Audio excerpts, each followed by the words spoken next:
From The Australian, here's what's on the front. I'm Claire Harvey. It's Tuesday, April 29, 2025. Dozens of tanks promised to Ukraine by the Australian government have yet to leave the country. They're tied up in red tape, and nobody can agree who'll keep the tanks running on the battlefield.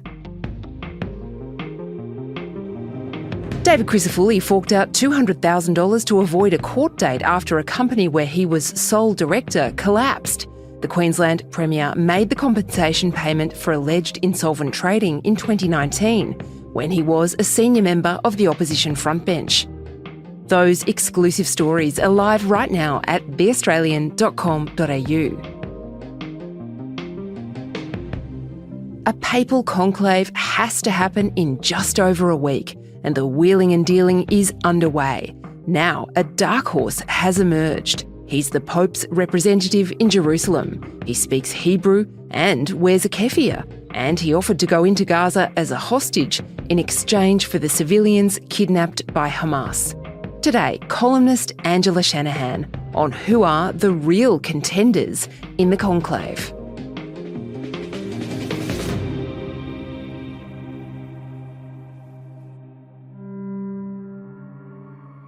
In the high emotion of October 2023, after Hamas snatched more than 200 hostages from Israel, one voice stood out from the crowd.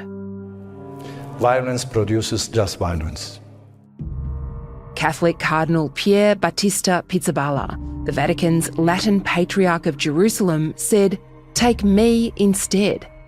In response to a question from a reporter, he volunteered to go into Gaza as a hostage in return for Israelis who'd been kidnapped. We've used an AI voice to read his words. If this could bring about the freedom of children, no problem. My absolute willingness.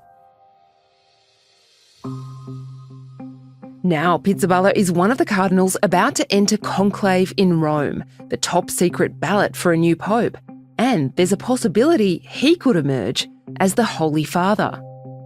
It'll be a bit like the movie Conclave, starring Ralph Fiennes. If there was only certainty and no doubt, there would be no mystery, and therefore no need for faith. And maybe with an equally big twist at the end. Don't worry, I won't spoil it for you. But then the last real-life conclave had a surprise ending too. Jorge Mario Bergoglio wasn't on many radars, but when that white smoke rose from the chimney of the Sistine Chapel, he became Pope Francis. Let us pray that God will grant us a pope who doubts.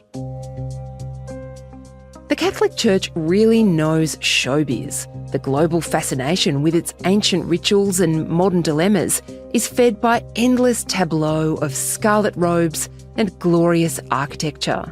Between May 6 and 11, the world's most senior Catholics will be locked in a room to decide. This will be the first time most of the cardinals eligible to vote, that is, those younger than 80, have participated in a papal conclave. That's because almost all of them, 80%, were appointed by Pope Francis. His appointees came from all over the world, including Africa and Asia. And of the 135 cardinals convening for the vote, a handful have been labelled papabile, frontrunners.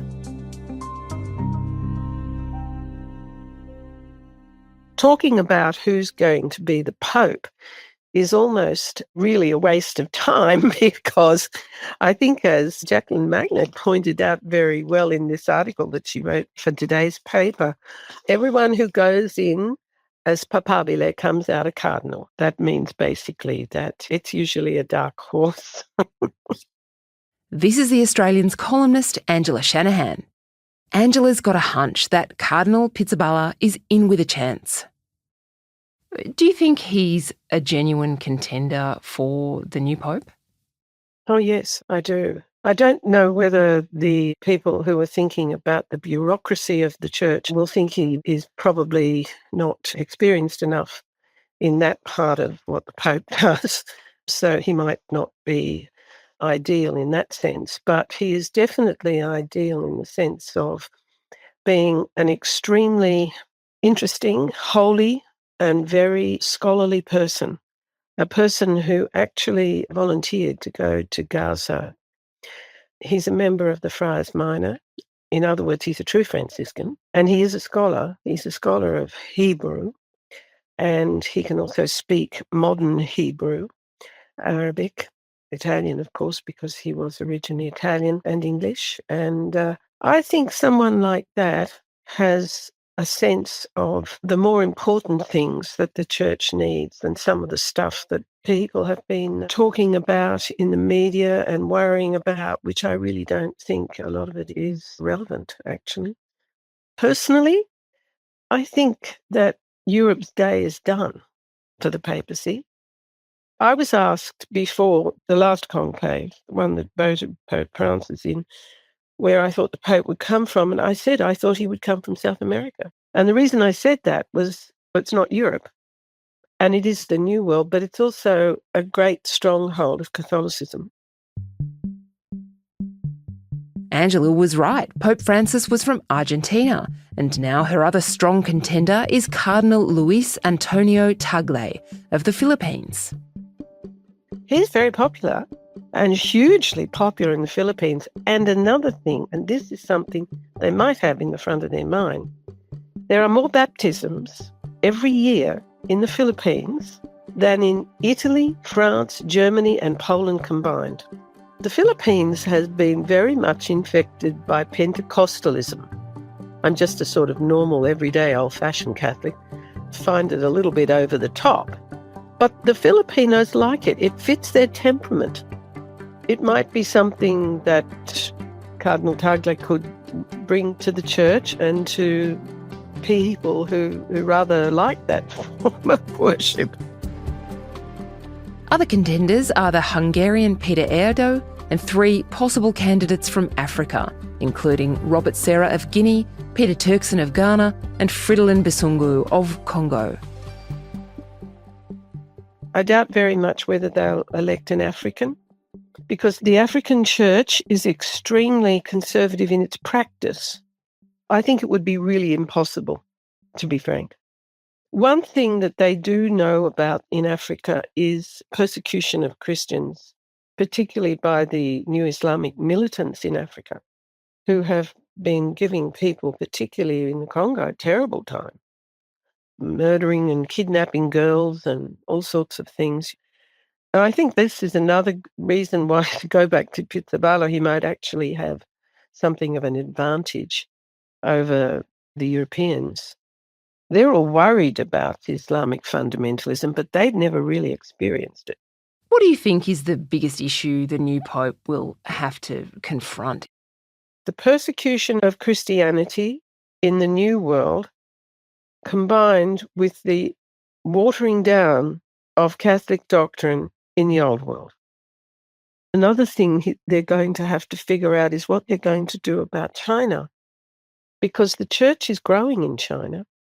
Do you think, Angela, that there's a possibility that in the next couple of decades the church will see major doctrinal changes in its attitude to divorce and to women becoming priests, for example, or no? Do you see the next couple of decades as a period of consolidation and a return to orthodoxy for the church? I guess in some ways, yes, and in some ways, no. Take, for example, the whole muddled issue about blessings for couples in irregular relationships. Now, this isn't just about gay couples, and in fact, the church will never change its mind on that. You can forget that one. But it might bring in blessings for couples in relationships where one has been divorced, for example. It is actually easier to obtain an annulment now than it ever used to be.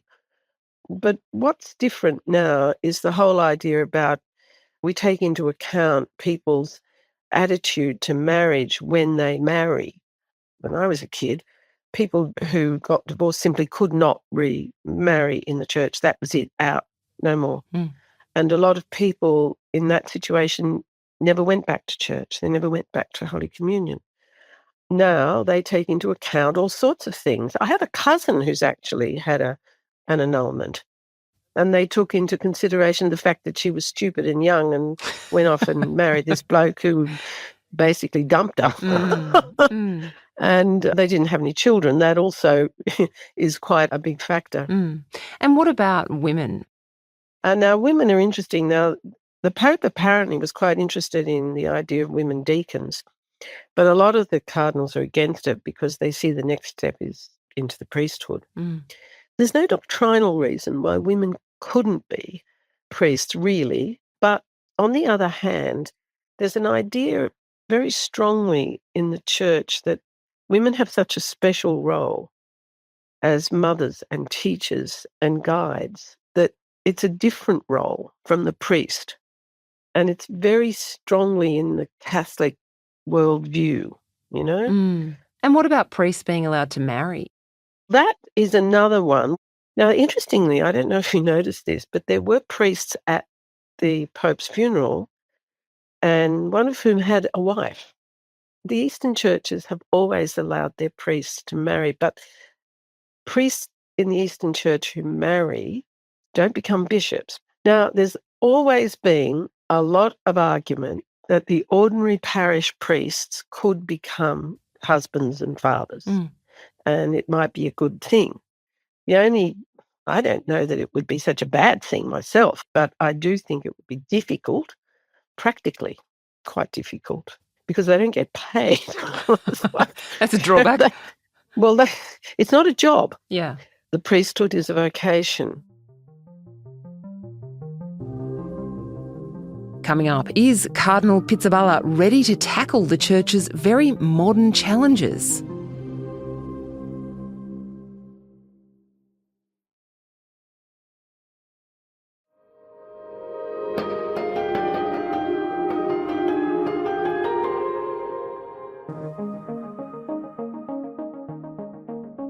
His Beatitude, Cardinal Pierre Batista Pizzaballa, has served as the Latin Patriarch of Jerusalem since 2020.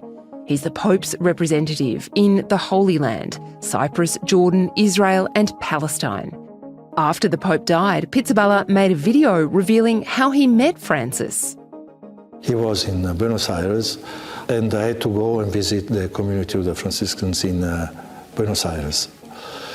And I was also a little bit nervous because I was blocked in the traffic, so I was late. I was not used to see cardinals. And there was a priest, was dressed as a priest and clergyman, waiting for us and helped us to park, even if not very well. And this priest told me, "Calm down, Father, don't worry, I am the cardinal, I was waiting for you." Pizzaballa had only been a cardinal for a matter of weeks when Hamas invaded Israel, and when he made that extraordinary offer to exchange places with the hostages. He also visited Gaza in 2024, and just like Pope Francis, was in regular phone contact with the local priests. First of all, I have to say that what happened 7 October is also objectively intolerable, but also what is going on in Gaza. The proportion, of the violence we are assisting is something that goes beyond any understanding. I think he's been very open, particularly to the Palestinian Christians, who are having a very hard time. I actually interviewed the former patriarch, whose name was Fouad, and he told me that they very much feel under the hammer of the Israeli occupation, but on the anvil of Islamic fundamentalism. They're really stuck in between. There used to be a lot of them. There were about over 30% of them were Christian Palestinians. Now there's only about 2% of them left. And they're stuck in the middle. I think he has a sense of how this reflects a lot of the problems of the Middle East, which is in total turmoil at the moment and doesn't look like coming out of it anytime soon. And I think of all the candidates, he's the one that has the best grasp on what's going on there.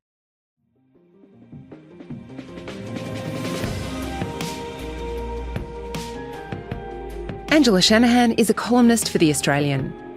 You can read the latest about the conclave anytime at theaustralian.com.au.